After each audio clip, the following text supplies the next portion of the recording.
এ মেদিনীপুরের রায়না চিরন বাঁকুড়ার ওই ফিতা, আর যতন করে বাঁধলি মাথা তাও যে বাঁকা সিথা।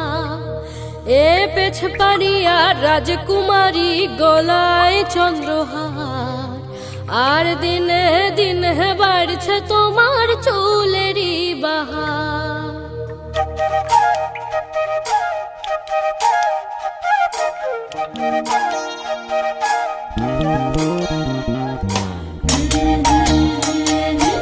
এ মেদিনীপুরের রায়না চিরন বাঁকুড়ার ওই ফিতা, আর যতন করে বাঁধলি মাথা তাও যে বাঁকা সিথা। আজ সারা